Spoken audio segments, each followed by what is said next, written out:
Master table होते हैं कौन से? Transaction table. मास्टर टेबल जिन टेबल्स में कभी कभी डेटा मैनिपुलेट होता है उनको हम क्या कहते हैं?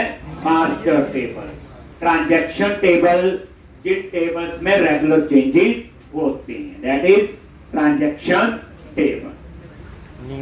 ठीक, तो अब यहाँ पे और वो हमने बनाया हुआ एक एम्प्लॉय का डाटाबेस बनाया था, याद है?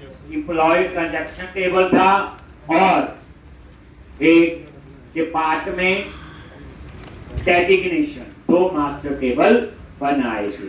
उसमें फॉर्म की भी कहानी सारी बताई। तो अब आप लोग थोड़ा सा और आगे बढ़ते हैं। ग्रेड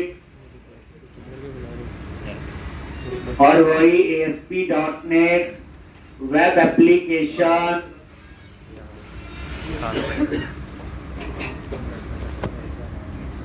नेक्स्ट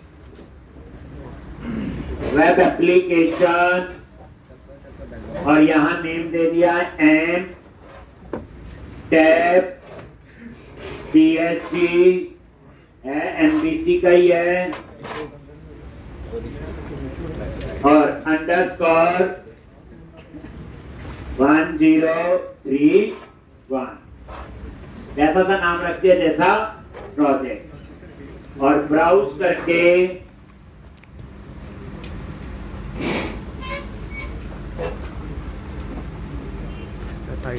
एक की ड्राइव में ASP.NET MVC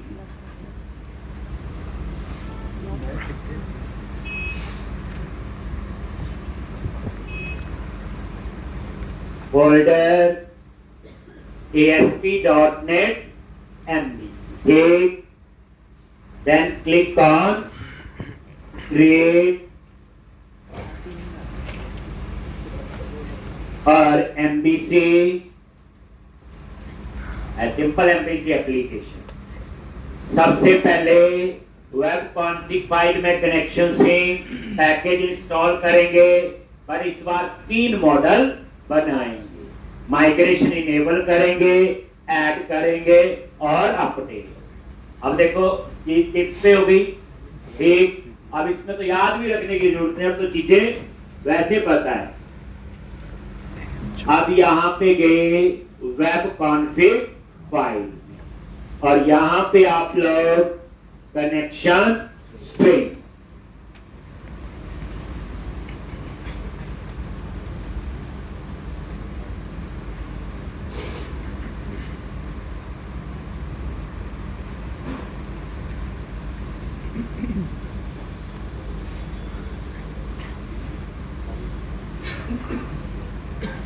एक, और यहां पे आप क्या लिखते हैं? Connection string. तो यहां पे connection string at name con str connection string server is equal to /SQL express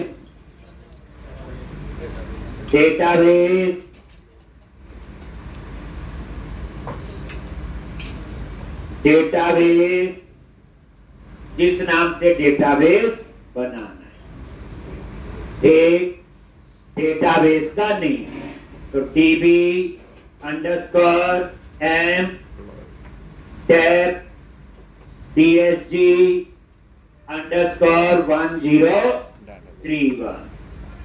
अब ये वेब कॉन्फ़िग फाइल को आप URL में ओपन नहीं कर सकते। जैसे हमें पता भी है पाथ, अगर ये ओपन हो गई कोई भी पढ़ लेगा क्या लिखा हुआ कनेक्शन सिंक। एक कहा, मान लो यूजर नेम पासवर्ड लिखा है, integrated security is equal to true. तो ये वेब कॉन्फ़िग फाइल में हमने क्या लिख दिया? Connection string. जितना काम करवाया हो वीकेंड पे पूरी प्रैक्टिस दोबारा से होनी चाहिए। अभी क्या होता है, मैं रोज का पढ़ाता हूं, अब रोज की तो लिमिटेड याद रखना होता है, लिमिटेड प्रैक्टिस में गुजारा हो जाता है। लेकिन जब कल प्रैक्टिस करने बैठोगे तो मंडे से शुरू करोगे, उसमें फिर आपका एक्चुअल पता चलता है कितनी कहानी आपको कितने अच्छे ढंग से याद। इसलिए तो वीकेंड इसलिए नहीं होता कि छुट्टी है, एक आपके लिए एक अच्छा टाइम होता है कि आप उसको यूज करो। एक बार बच्चे पढ़ लोगे ढंग से, जॉब लग जाएगी, ठीक रहता है। नहीं तो बार बार पढ़ते हैं, अच्छा तो नहीं लगता। अभी भी आप डिग्री कर चुके हो फिर पढ़ रहे हैं आगे, एक तो उसका कोई वो थोड़ी है। तो कहने का मतलब है कि एक बार ये कर लो इस सिस्टम से, एक जैसे मैं करवाता हूँ आप काम कर सकते हैं, बस काम कर सकते हैं तो जॉब तो मिल ही जाएगी।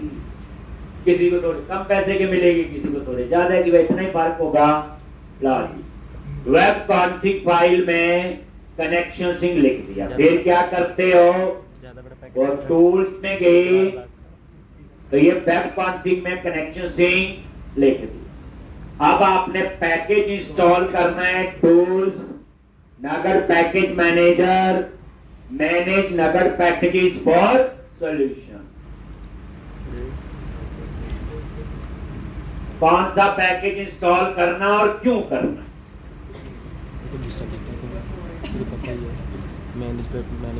एक चीज रह गई यहाँ पे, क्या रह गया, provider name,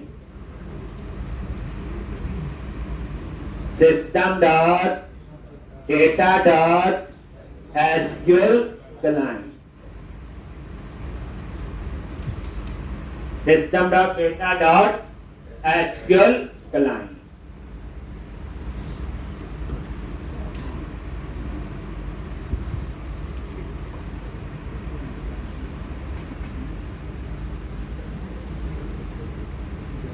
system dot data dot SQL client. अब आपने क्या करना है बोलो, पैकेज, तो एंटिटी फ्रेमवर्क आपने इंस्टॉल करना है। एंटिटी फ्रेमवर्क किसके लिए यूज होता है, डेटाबेस हैंडलिंग के लिए। जैसे पहले ADO.NET था, अब हम इसमें MVC में यूज कर रहे एंटिटी फ्रेमवर्क। कैसे, टूल्स पे गए नगद और manage NuGet packages for solution, then browse type entity framework, और यहां पे चूज करना है अभी एंटिटी फ्रेमवर्क। ये आपका हो पैकेज, और ये टिक कर दिया, प्रोजेक्ट सेलेक्ट कर लिया, एंटिटी फ्रेमवर्क ये, और उसके बाद इसको क्या करो, इंस्टॉल।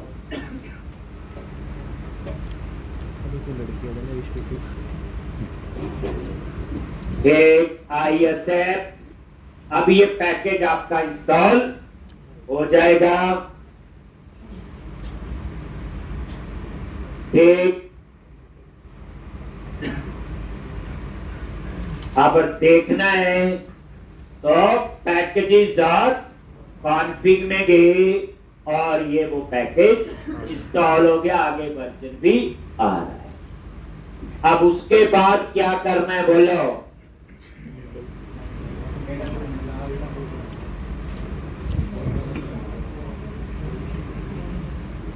एक आप बनाएंगे मॉडल, मॉडल्स पे राइट क्लिक करो, ऐड क्लास, और सबसे पहली क्लास बनाएंगे हम लोग डिपार्टमेंट। कौन सी, डिपार्टमेंट। ठीक, तो मॉडल पे गए, डिपार्टमेंट नाम से डिपार्टमेंट डॉट CS। इसमें दो कॉलम लेने हैं, डिपार्टमेंट आईडी और डिपार्टमेंट नेम, और ये मास्टर टेबल होगा पढ़ाया हुआ, जिन टेबल्स में कभी कभी डेटा मैनिपुलेट होता है, खुद सोचो कब नहीं। तो अब यहां पे आ जाओ, ठीक, प्रॉप टैब प्रेस किया और आईडी, ये प्राइमरी की, प्रॉप स्ट्रिंग नेम, तो ये दो कॉलम है आईडी और नेम। आईडी प्राइमरी की होगा, ऑटो इंक्रीमेंट हो। तो ये आपका एक मॉडल बन गया, डिपार्टमेंट आईडी और डिपार्टमेंट नेम, इसमें सारे डिपार्टमेंट।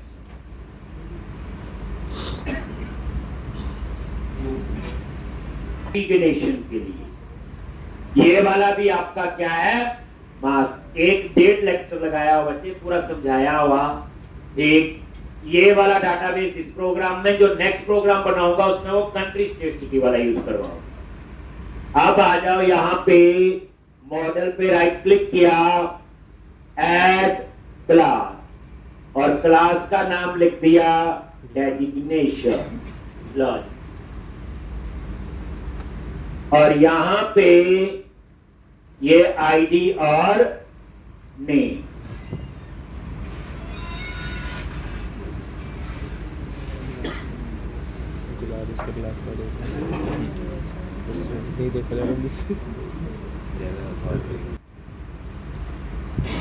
ये एक मॉडल और ऐड हो। एक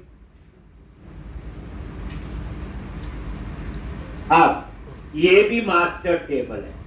एक बार इसमें सारी डेजिग्नेशन ऐड हो जाएंगी, नई डेजिग्नेशन कब बनेगी कब नहीं, इसलिए ये भी क्या आपका एक मास्टर टेबल।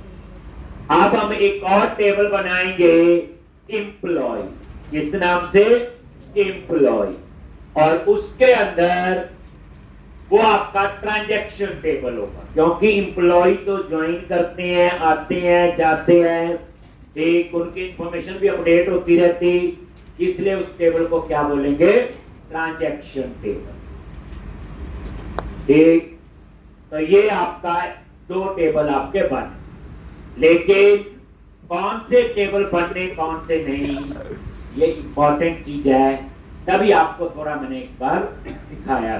ठीक, अब उसके बाद मॉडल पे राइट क्लिक करो। अभी तक एक ही मॉडल यूज करते थे, राइट क्लिक किया, ऐड क्लास, और अब बनाएंगे क्या, बोलो, एम्प्लॉय, और ये एम्प्लॉय नाम से मॉडल बने।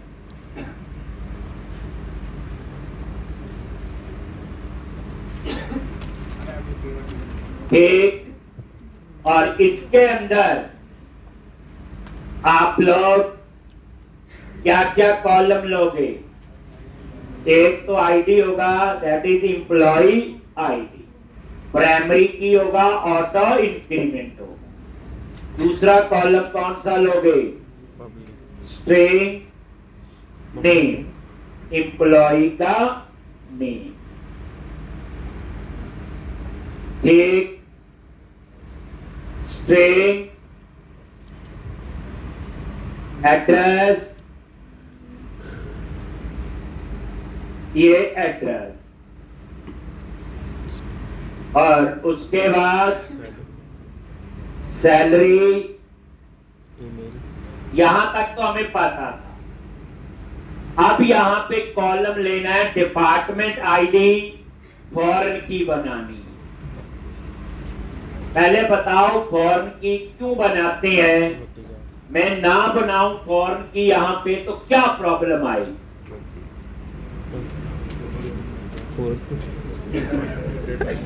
यूजर ज्यादा ना एंटर कर सके। अब हम चाहते हैं यहां पे डिपार्टमेंट आईडी लेंगे।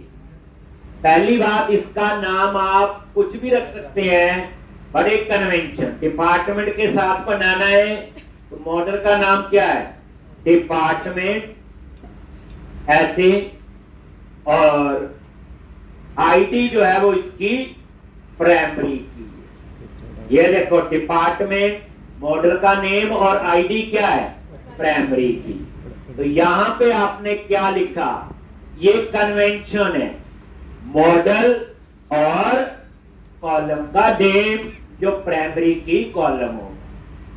तो इस कॉलम को हम बनाएंगे फॉरेन की, ताकि यहां डिपार्टमेंट आईडी वही एक्सेप्ट हो जो डिपार्टमेंट टेबल में, जो डिपार्टमेंट टेबल में नहीं है उसको एक्सेप्ट ही ना करे, इसलिए हम इसे क्या बनाएंगे, फॉरेन की, फॉरेन की क्या एक कंस्ट्रेंट है एक जो ये चेक लगाता है, जैसे कल कंस्ट्रेंट लगाए थे वैसे ही है कि इसके अंदर वही डिपार्टमेंट आईडी एक्सेप्ट होंगे जो डिपार्टमेंट टेबल। अब इसकी कन्वेंशन है, अगर मॉडल का नाम लिख दो और आईडी जो उसका कॉलम है प्राइमरी की कॉलम, तो इसको फॉर्म की बना लो। ठीक, उसके बाद इसको कैसे पता चलेगा कि डिपार्टमेंट के साथ ही बनना है, तो उसके लिए यहां पे आप उसका रेफरेंस दोगे, दैट इज डिपार्टमेंट और ये जरूर लिखना है। ठीक, ये टेबल का कॉलम नेम नहीं है, याद रखना, ये रेफरेंस है कि ये वाली फॉर्म की किस टेबल में, बता दिया डिपार्टमेंट। अब इसको बना लेगा फॉरेन की। लेकिन एक चीज और देखो, अगर आपने इसका नाम डीएनओ रख दिया तो इसको फॉरेन की नहीं बनाएगा। कैसे पता चलेगा आप ही बताओ मुझे। ठीक, तो फिर उस केस में जब मर्जी का फॉर्म की बनानी हो तो यहां पे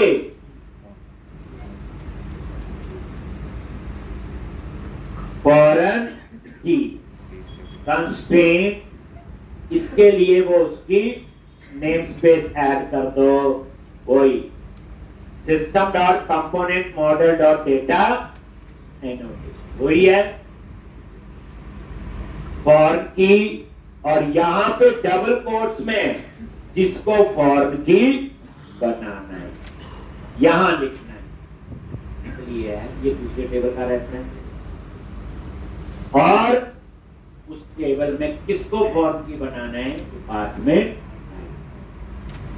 वैसे मुझे इस लाइन को लिखने की जरूरत नहीं है क्योंकि मैंने कन्वेंशन फॉलो कर ली कि अगर फॉर्म की कॉलम का नाम मैं रख दूं मॉडल का नाम और प्राइमरी, मॉडल का नाम डिपार्टमेंट, प्राइमरी की कॉलम का नाम आईडी, तो मुझे ये लाइन लिखने की जरूरत नहीं कि कमेंट बना। बट मान लो आपने यहां डीएनओ लिख दिया तो फिर तो आपको ये लाइन लिखनी ही पड़ेगी। इस पहली बार पढ़ रहे हैं तो मेरे को लगता सारा ये एक। अब एक और फॉर्म की बनेगी, इसके लिए डेजिग्नेशन आ गया, इंटीजर टाइप। तो डेजिग्नेशन मॉडल में गए, ये मॉडल का नाम कोई गलती ना हो और आईडी एस, ठीक। और यहां पे फॉरेन की ऐसे लिखने की जरूरत नहीं है, फिर कह रहा हूं नेक्स्ट टाइम मैं इसको लिखूंगा नहीं, नेक्स्ट पहली बार है, सारी प्रैक्टिस होनी चाहिए। और किसके साथ है बोलो, डेजिग्नेशन।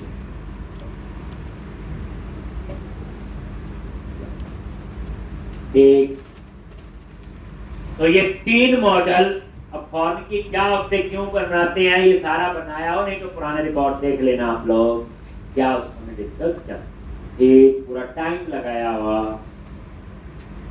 बनाएंगे। और उसमें एप्लीकेशन डीबी कॉन्टेक्स्ट, हम application dB context model folder में बना सकते हैं, जहां मर्जी बनाओ, पर डाटाबेस का काम थोड़ा अलग रखने की अच्छी बात है, इसलिए मैंने डेटा फोल्डर बनाया।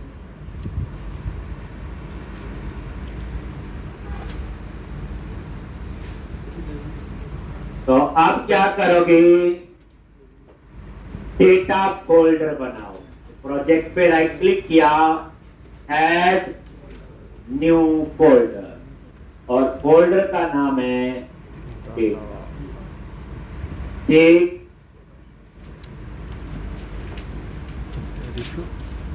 सोना नहीं है। और इस फोल्डर पे राइट क्लिक करो, ऐड क्लास, और क्लास का नाम क्या रखोगे, application dB context. Application dB contact. ये लिख लिया सबने, एम्प्लॉई बन गया जी।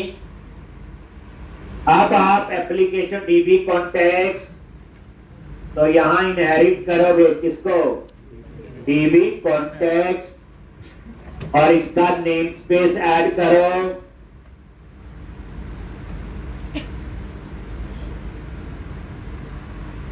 ठीक, और यहां पे CTR कंस्ट्रक्टर बन गया इसका एप्लीकेशन डीबी कॉन्टेक्स्ट, और यहां पे बेस क्लास कौन सी है, जल्दी बोलो,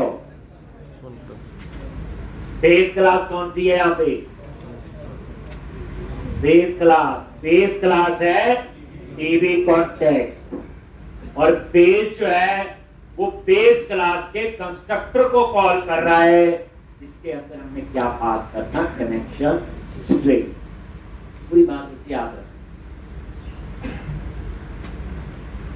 अब आपने यहां 3 मॉडल ऐड करने हैं। कितने मॉडल, 3, तीनों आप यहां पे प्रॉप डीबी सेट क्या लिखोगे, डिपार्टमेंट, इसका नेम स्पेस ऐड कर दो, और यहां पे इसका नेम आ जाएगा डिपार्टमेंट। ठीक, इसी तरह से दूसरा क्या है, डेजिग्नेशन, और यहां पे डेजिग्नेशन। तीसरा क्या है, एम्प्लॉई, और यहां पे एम्प्लॉई। उसके बाद enable migration, add migration, update database.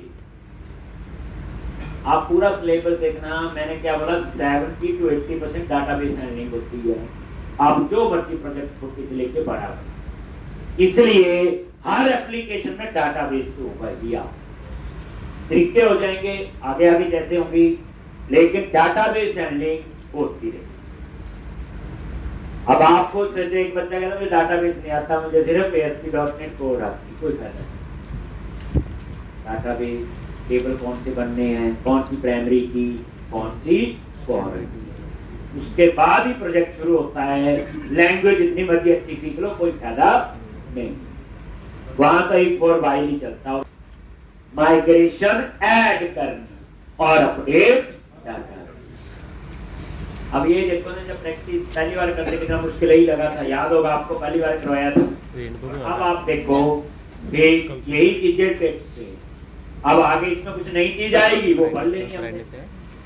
Lecture में सिर्फ बच्चे को याद जो आज क्या नया पढ़ा, तो आज जो नया पढ़ा अभी तक और कैसे, बस अगर आपको याद रखना है ये चीज याद रखनी है, आपको ये नहीं याद रखना इतना कर लिया तो डर ही जाएंगे। अब आप लोग टूल्स पे जाओ, नगेट पैकेज मैनेजर कंसोल,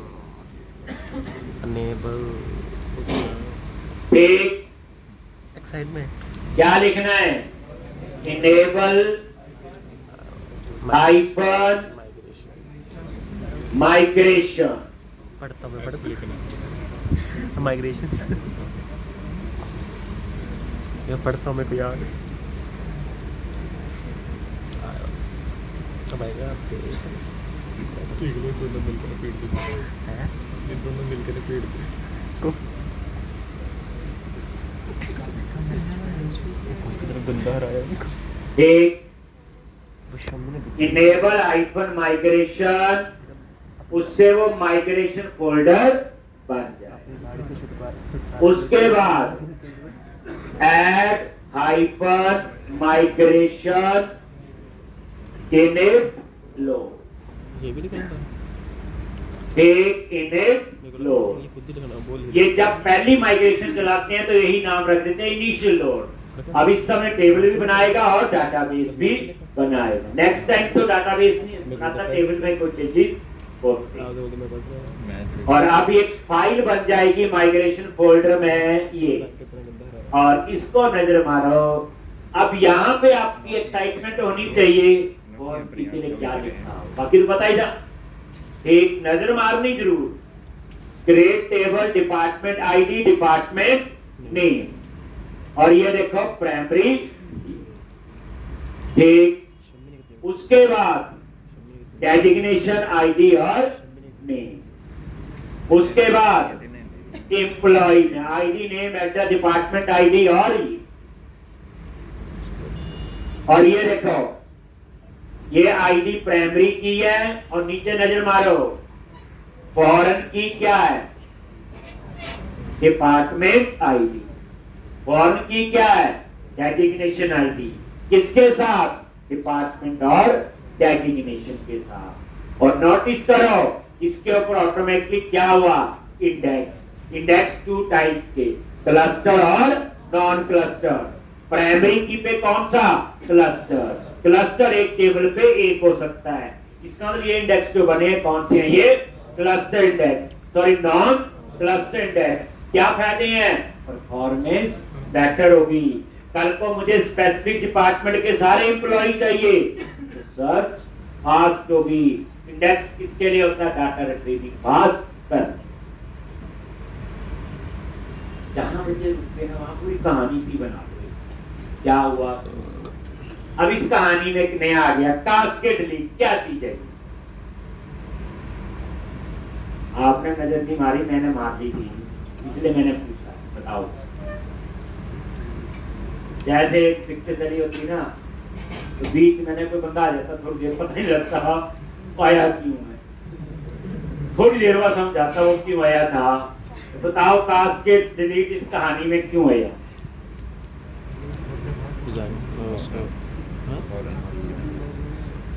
आज ना जाने की पढ़ना स्क्रम होती है, स्क्रम मास्टर एक डेजिग्नेशन उसी कंपनी में, वो शुरू में नहीं मिलती, वो 8-10 साल का एक्सपीरियंस होता तब होती है, उसमें आप पढ़ना। जैसे मैं चीजें बताता हूँ, ये पूरी कहानी है, वो अंग्रेजी में स्टोरी बोल देते हैं कि आप ये स्टोरी बनाओ। ये बिल्कुल जो चीज है पढ़ो इस तरह से, शुरू से आप पढ़ जाए, ये सारी है ही कहानी। अब आप देखो इतनी मूवी बनानी 3 घंटे की, कितनी लंबी कहानी लिखनी पड़ती है उन लोगों को, कितने कितने पैसे लेते हैं देखो। ठीक, इसी तरह से आप भी ऐसी कहानी लिख लोगे, मूवी बना लेना बाद में। लो कास्केड लीक बोलो, ये तब यूज होता है जैसे पेरेंट टेबल और चाइल्ड टेबल। पेरेंट टेबल वो होगा जो प्राइमरी की वाला, चाइल्ड टेबल वो होगा जिसमें फॉरेन की वाली। मान लो एक डिपार्टमेंट है, एक डिपार्टमेंट टेबल में से अकाउंट्स डिपार्टमेंट मान लो बंद हो गया, तो मैं डिपार्टमेंट डिलीट करूंगा अकाउंट्स फ्रॉम डिपार्टमेंट टेबल। मैं चाहता हूं ऑटोमेटिकली एम्प्लॉय टेबल में जो अकाउंट डिपार्टमेंट के एम्प्लॉय हैं उनका डाटा डिलीट हो जाना चाहिए, उसके लिए आप यूज करोगे कास्केड डिलीट। अगर आप इसको फॉल्स कर दो तो प्राइमरी से वो डिलीट ही नहीं करने देगा जब तक चाइल्ड में डाटा होगा। जैसे ना, मान लो अभी डिपार्टमेंट टेबल में 4 डिपार्टमेंट आती है, उसके बाद एम्प्लॉय टेबल में हर डिपार्टमेंट में 2-2, 3-3 एम्प्लॉय डालती है। अब एक डिपार्टमेंट आया कि बंद करना है, तो मैं क्या करूंगा, डिपार्टमेंट टेबल से जब डिलीट करूंगा उस डिपार्टमेंट को, तो कोरस्पॉन्डेंस उसके एम्प्लॉय टेबल में उस डिपार्टमेंट में जितने रिकॉर्ड हैं वो भी डिलीट हो जाने चाहिए। तो लिखेंगे कास्केड डिलीट ट्रू। अगर आप चाहते नहीं जब तक चाइल्ड में डाटा है पेरेंट से डिलीट ना करने दे, तो कर देंगे कास्केड डिलीट। ठीक है, बड़ी इंपॉर्टेंट कहानी है, अब याद कितनी रखते हैं वो आप पे देरी। चलो क्या लिखेंगे last line, update hyper data base. हो गया। चलो हम लोग कई बार क्या होता है उस टेबल में डिफॉल्ट एंट्रीज डाटाबेस में पहले से एक दो यूजर हम खुद बना के दे देते हैं, पासवर्ड खुद चेंज कर ले रही है, वो उसकी मर्जी है। जैसे एडमिनिस्ट्रेटर होता प्रोजेक्ट का, वो पहला यूजर तो बनाना ही पड़ेगा प्रोजेक्ट में अंदर जाने के लिए, पहला यूजर तो बनाना पड़ेगा। अब क्लाइंट होगा नॉन टेक्निकल, टेक्निकल हो तो खुद बना ले, उसकी मर्जी है। तो कई बार आपको ये रिक्वायरमेंट आती कि जब ये प्रोजेक्ट में किसी को दूं तो डाटाबेस के अंदर डिफॉल्ट एंट्रीज अपने आप हो जानी चाहिए। तो अब मैं वो सिखाने जा रहा हूं कि जो एम्प्लॉय और डिपार्टमेंट और डेजिग्नेशन टेबल में दो तीन डिपार्टमेंट हमने पहले डाल देने, हमने उसको स्क्रीन नहीं बनानी सेव अपडेट की। कहने का मतलब मेरा ये, कई बार डिफॉल्ट ऐसे कंट्रीज है, डिफॉल्ट कंट्रीज ऐड कर दी, बाद में अपडेट लिस्ट करते हैं, वो उनकी मर्जी। एक तो ये आपका डाटाबेस भी बन गया होगा, कोई एरर तो आई नहीं, बना ही होगा। चेक कर लो, व्यू पे गए, सर्वर एक्सप्लोरर, सबसे पहला ये है, टेबल पे गए तो इस बार 3 टेबल नजर आते हैं।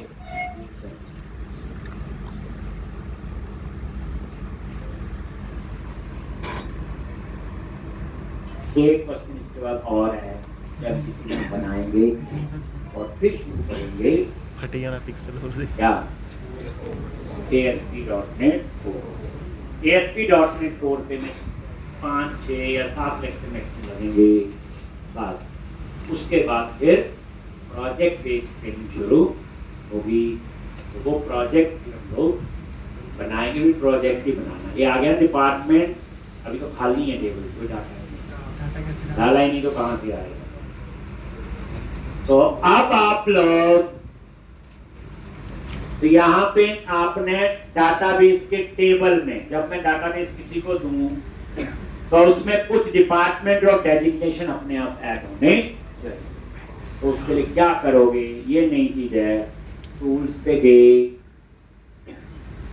नगद पैकेज मैनेजर कंसोल, आप बोलोगे ना सीधा टेबल में जाके डाटा एंटर कर दो, जैसे हमने पीवी यूजर में किया, कर देते हैं सर्वर स्टोर में जाके, हो जाएगा, चल जाएगा। लेकिन कल को ये प्रोजेक्ट किसी को दोगे तो वहां तो नया डाटाबेस बनेगा, वहां तो बंदा क्या करेगा, कनेक्शन सिंक चेंज करेगा और अपडेट डाटाबेस लिखेगा, टेबल खाली होगा। इसलिए हम माइग्रेशन के अंदर सारा काम झाम करते हैं। प्रॉब्लम समझाई? अगर मैं अभी सर्वर स्टोर में जाके 2-3 डिपार्टमेंट डेजिग्नेशन ऐड कर देता हूं, चल जाएगा, कोई प्रॉब्लम नहीं। पर कल को ये प्रोजेक्ट में किसी को दूंगा तो डिपार्टमेंट और डेजिग्नेशन खाली होंगे।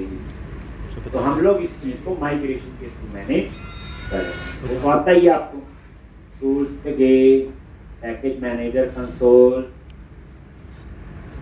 और यहाँ पे लिख लो, क्या लिखते हैं, ऐड हाइफन माइग्रेशन, ऐड, क्या लिखोगे, ऐड डिपार्टमेंट डेजिग्नेशन, कुछ भी ऐसे नाम रख दिया, ऐड डेटा टू डिपार्टमेंट, नाम है आपकी मर्जी, कुछ भी आप ऐसा। ये क्या करेगा, एक एम्प्टी माइग्रेशन बनाएगा। क्या बनाएगा ये, एम्प्टी माइग्रेशन।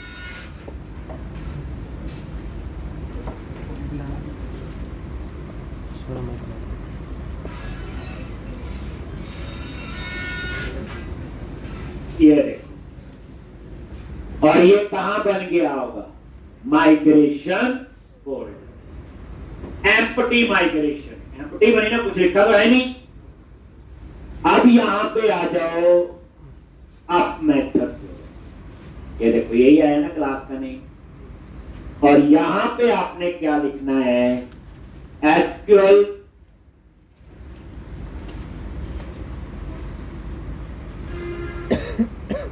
और यहां पे डबल कोट्स के अंदर इंसर्ट, अब देखो सीक्वल भी आनी चाहिए, अब पता चल गया क्यों सिखाए। इंसर्ट और आगे टेबल का नाम डिपार्टमेंट, तो हमें एग्जैक्ट नेम लिखना है।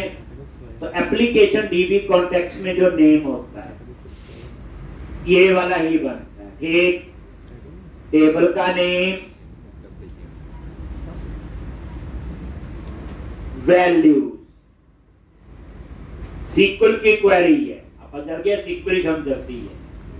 और यहां पे आईडी जो है वो ऑटो इंक्रीमेंट है, इसलिए आईडी हम ऐड नहीं करेंगे। और सीक्वल में जो स्ट्रिंग होता है वो सिंगल कोट्स में होता है, ठीक। तो यहां डिपार्टमेंट ऐड कर दिया मान लो, ठीक। अकाउंट और एंड विद सेमीकोलन, ये एक रिकॉर्ड। इसी तरह से ये आपका दूसरा, ये आपका मार्केटिंग, यहां पे कंप्यूटर,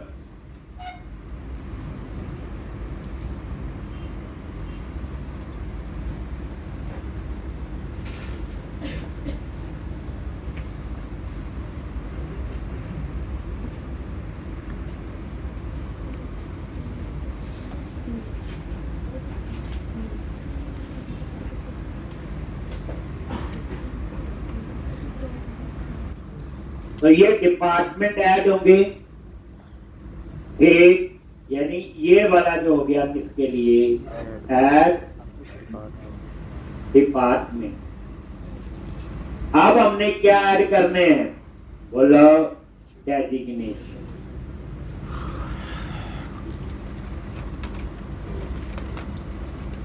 ठीक। यहां तो उसके बाद सिंटैक्स तो यही लिखेंगे, बस डिपार्टमेंट की जगह क्या आ जाएगा, डेजिग्नेशन।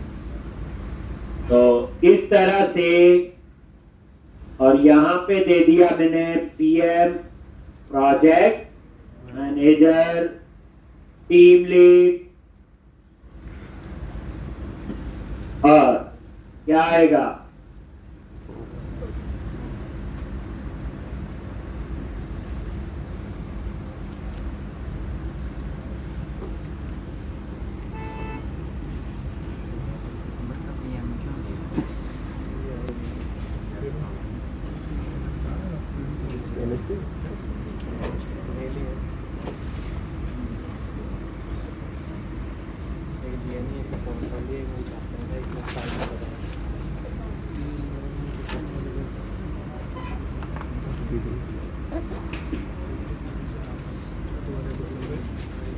ठीक। उसके बाद आपने बस कमांड रन करनी, अपडेट डाटाबेस, और जैसे अपडेट डाटाबेस तो वो ऑटोमेटिक दोनों टेबल में डिफॉल्ट वैल्यू है।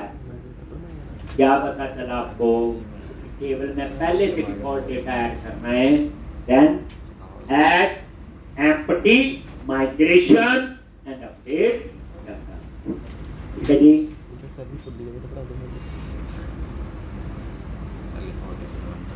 अब हमने क्या करेंगे, इसके बाद अपना कंट्रोलर बनाएंगे, एम्प्लॉय कंट्रोलर, ठीक। फिर वही सब कहानी पुरानी चलेगी थोड़ी देर, फिर बीच में कुछ नया आएगा। तो पैकेज मैनेजर, कंसोल, और यहां क्या लिखना है, आप क्या लिखना है जी, जल्दी सीख लेते हैं आप लोग। Yes sir. डिपार्टमेंट पे राइट क्लिक किया, शो टेबल डेटा। अब इस टेबल में 4 डिपार्टमेंट ऐड होने चाहिए, हो गए, आईडी 1 2 3 4। डेजिग्नेशन पे राइट क्लिक किया, शो टेबल डेटा 1 2 4। ये आपका इतना हो गया।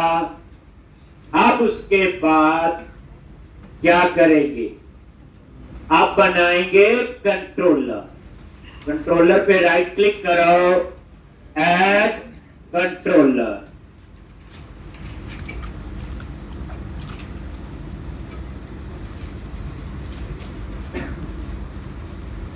इतनी क्लास लगती है, इतनी भैंस भी लगती है।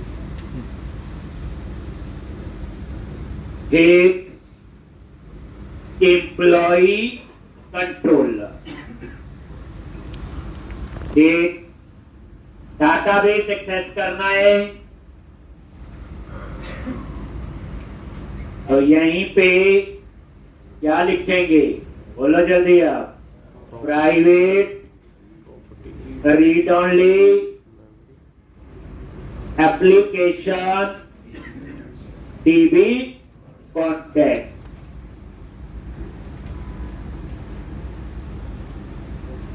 इसका नेम स्पेस ऐड कर लो और ये कॉन्टेक्स्ट वेरिएबल का नेम। और उसके बाद कंस्ट्रक्टर में रीड ओनली मेंबर को हम लोग इनिशियलाइज कर सकते हैं। तो कोर में जब काम करेंगे तो ये फीचर नहीं यूज करते। नया कंसेप्ट आया और डिपेंडेंसी इंजेक्शन। उसमें क्या होता, हमें बार बार ऑब्जेक्ट बनाने की जरूरत नहीं है। और अच्छा कंसेप्ट है, ये न्यू नहीं लगाते हम।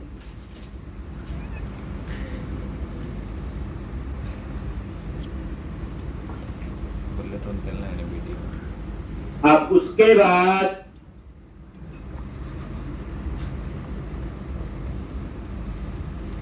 इसको पता नहीं लगा पासवर्ड। इंडेक्स में आ गए, डिस्प्ले के लिए लॉन्च। यहां पे थोड़ा सा नया आएगा, ज्वाइन लगा के मल्टीपल टेबल से डाटा चाहिए।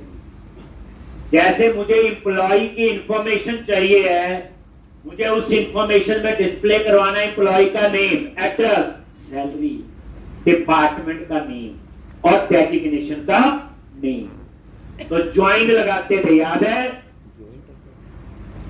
मैंने करवाया हुआ, कई बड़े गुस्से से देख रहे, मैंने करवाई हुई है चीज, ठीक तो ही है, ठीक।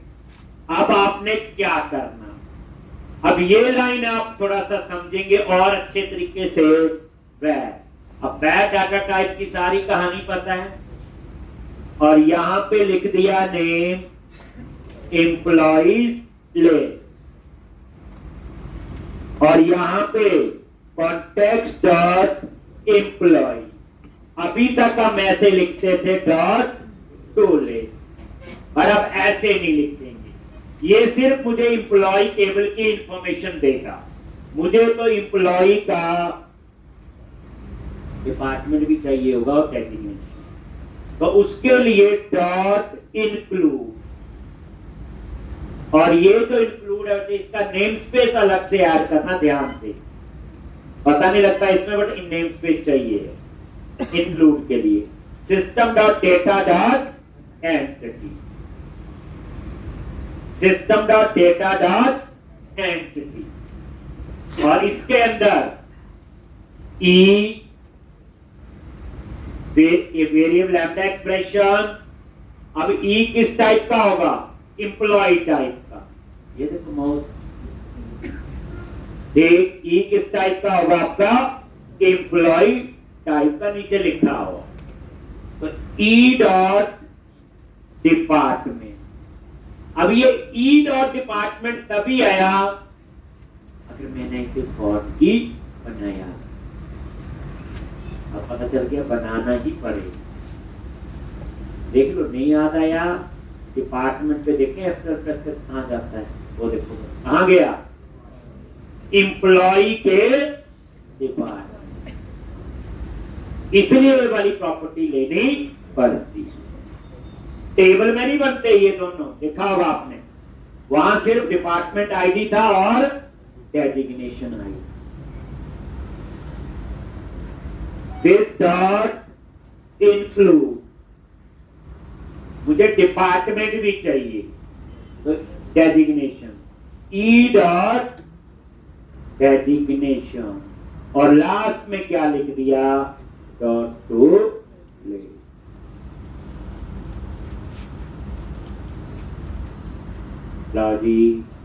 और यहां पे एम्प्लॉय लिस्ट।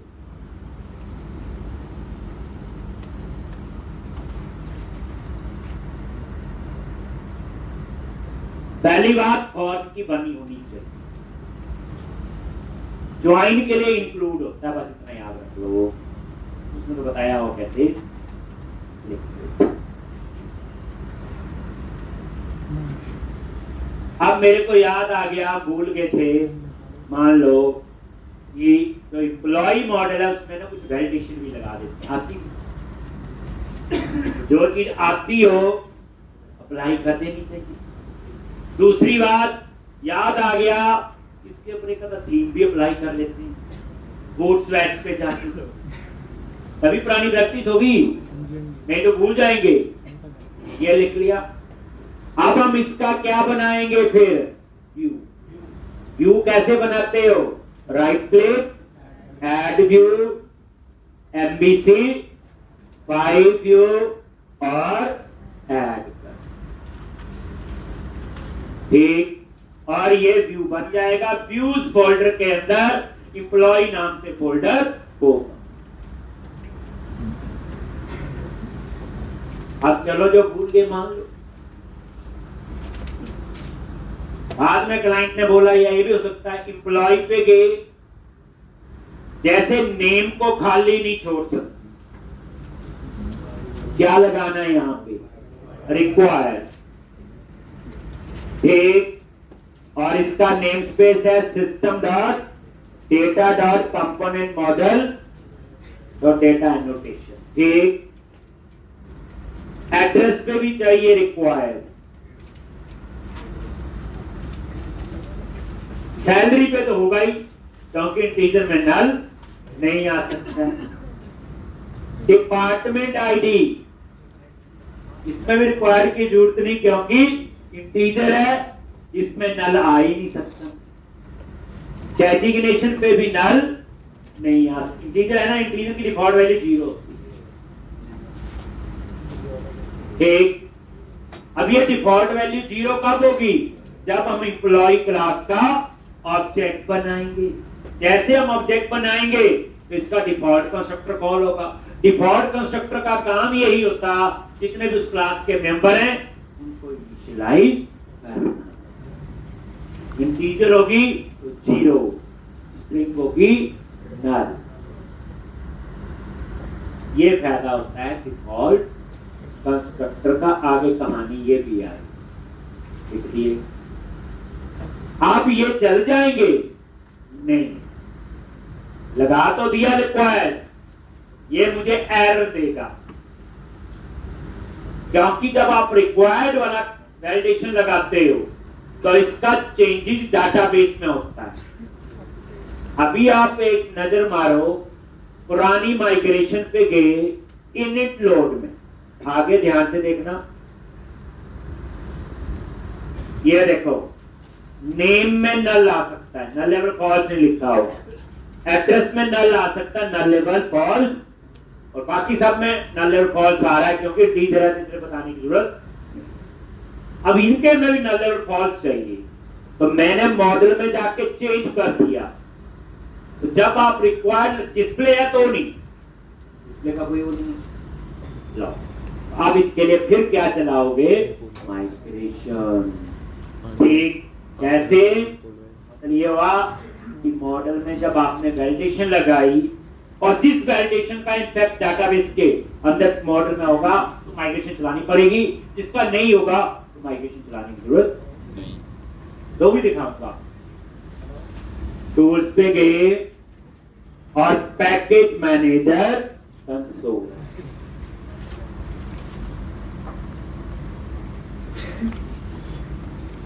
क्या लिखेंगे, ऐड हाइफन माइग्रेशन, और इसका लिख दिया ऐड रिक्वायर्ड, ठीक, टू इसमें नेम, सीधा एम्प्लॉय मॉडल लिखो, वो तो अपनी मर्जी है, नाम ही देना है। कहां कहां अप्लाई किया पता, ये नेम और एड्रेस, ठीक। एंटर प्रेस किया,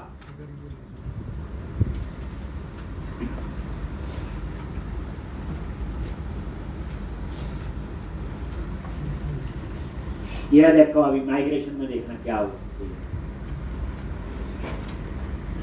ऑल्टर कॉलम, ऑल्टर हुआ, कॉलम तो बना ही था पहले, इंप्लॉइज मॉडल के अंदर और नेम और nullable false. Alter column employee address nullable false और डाउन में क्या है नल लेबल फॉल्स नहीं। ठीक है जी।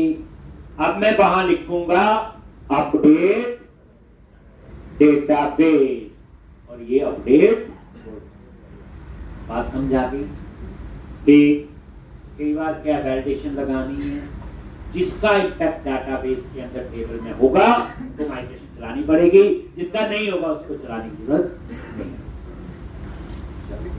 और भी आएंगी चीजें।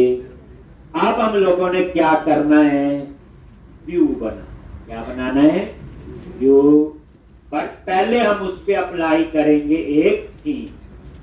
तो थीम कैसे अप्लाई करते हैं बताया हुआ। देखो जी सब अप्लाई होगा bootswatch.com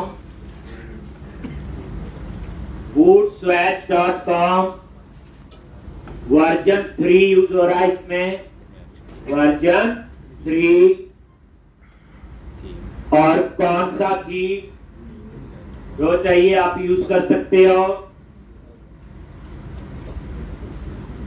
चलो फ्लैटली ले लिया जी फ्लैटली। और यहां पे गए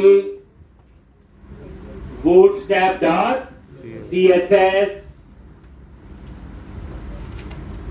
टॉपिक लेआउट पढ़ना है, इसमें पूरा दिन इसी पे लगाना, पूरा दिन फ्लैट से शाम तक।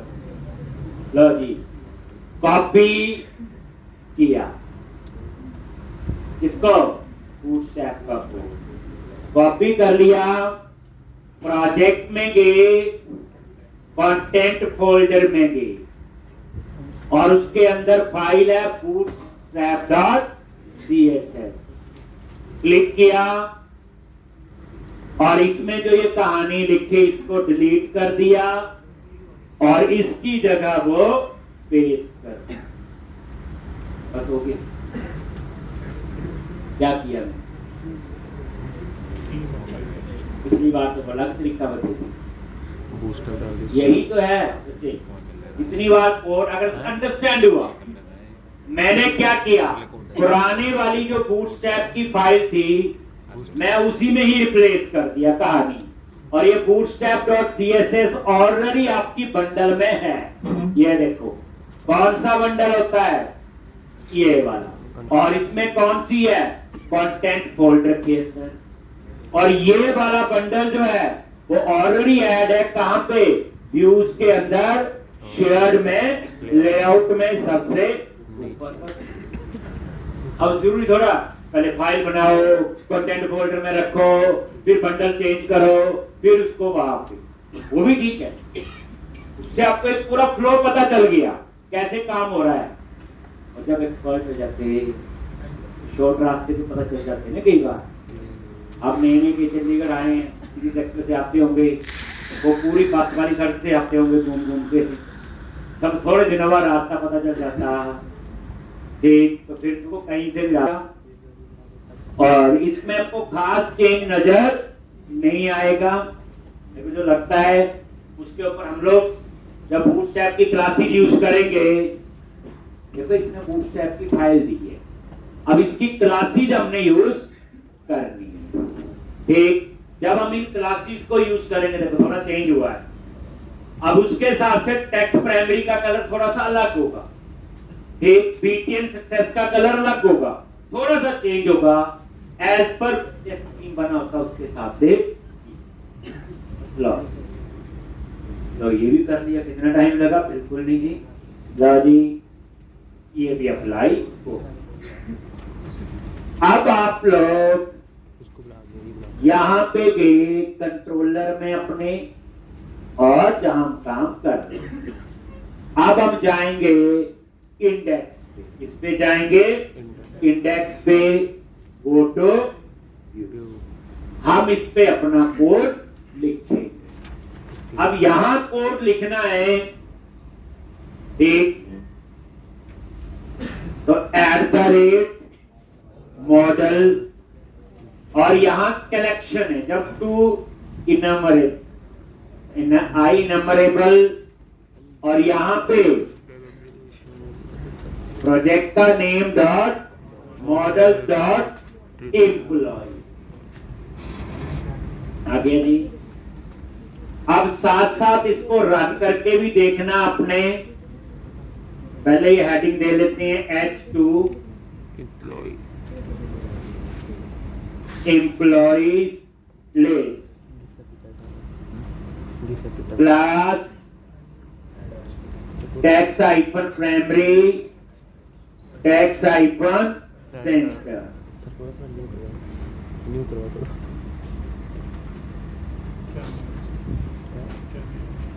मैं क्या नया करवाई पिछले वाला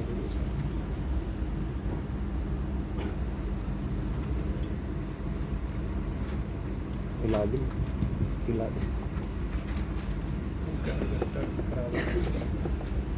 हिला दी जब पोर्टली एक, और यहाँ पे ये एम्प्लॉय देखो, इसका कलर वैसा नहीं है जैसे पहले आता था टैक्स आइकन प्राइमरी, डालना पड़ेगा। अब मैं चाहता हूं इसके बाद यहाँ पे एम्प्लॉय लिस्ट का एक मेन्यू ही बन जाए। तो कैसे बनाओगे? लेआउट में जाके यूज पे गए, शेयर्ड और लेआउट, और लेआउट में जाके आप बना दो यहाँ पे, और क्या लिखना है? बड़ी बार लिख चुके हैं आप तो, @HTML डॉट एक्शन लिंक, क्या लिखेंगे? टैक्स है एम्प्लॉइज कॉमा एक्शन का नेम इंडेक्स ठीक, और यहाँ पे कंट्रोलर का नेम क्या है? एम्प्लॉय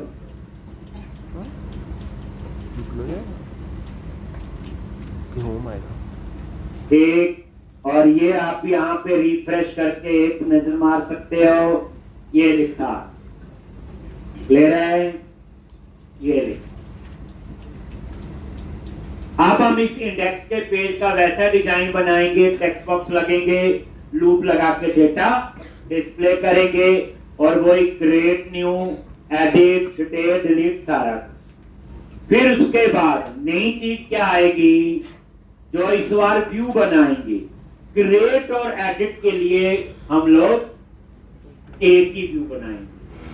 पिछले क्वेश्चन में क्या किया था? 2 क्वेश्चन में क्रिएट का अलग था और एडिट का अलग था, हमें सेम कोड 2 बार लिखना पड़ा। एक तो इस तरह से, तो ये आपका एम्प्लॉय का, और अब आप इस व्यू में आगे काम जैसे एम्प्लॉय और किया, डाटा डालना पड़ेगा। अब आपने क्या करना है? वहां पे इंडेक्स पे बोलो @HTML डॉट, ये क्या है? @HTML के साथ HTML हेल्प, और यहां टेक्स्ट दे दिया ऐड न्यू एम्प्लॉय, और यहां पे एक्शन का नेम ठीक, ये एक्शन का नेम मैं क्रिएट नहीं दे रहा हूं, अपसर्ट। अपसर्ट इसलिए रखा नाम, यही एक्शन अपडेट के लिए होगा, यही एक्शन इंसर्ट के लिए होगा ठीक। हम पहले कोड 2 बार लिखते थे, अब इसमें हम लोग 1 बार लिखेंगे अपसर्ट ठीक। तो अब अपसर्ट मतलब अपडेट और इंसर्ट, कुछ और नाम भी आप सोच सकते हो, ऐसा नहीं कुछ और ठीक, कॉमा, और उसके बाद कौन सा कंट्रोलर है? एम्प्लॉय, और इसके ऊपर मैंने बूटस्ट्रैप भी अप्लाई करना है। न्यू कर्ली ब्रैकेट @क्लास, पता चल गया कीवर्ड के साथ कौन सी क्लास? बटन बनाना है, बटन हाइफन इन्फो दे दिया, क्या दे दिया? बटन हाइफन इन्फो एक बार आप डिजाइन में नजर मार लो कैसा ये ठीक। लो देखो जैसा थीम अप्लाई करोगे उसके हिसाब से फूट स्टेप के क्लासेस तो वही है, लेकिन उनके जो कलर थोड़ी आगे पीछे होता ना, कपड़ों के हिसाब से होगा कि कौन सा ठीक लगेगा कौन सा नहीं, कोई बात यहाँ है। अब फ्लैटली यूज किया तो फ्लैटली के हिसाब से होगा पूरे ठीक। आगे पढ़ने के लिए मंडे आना पड़ेगा और मैं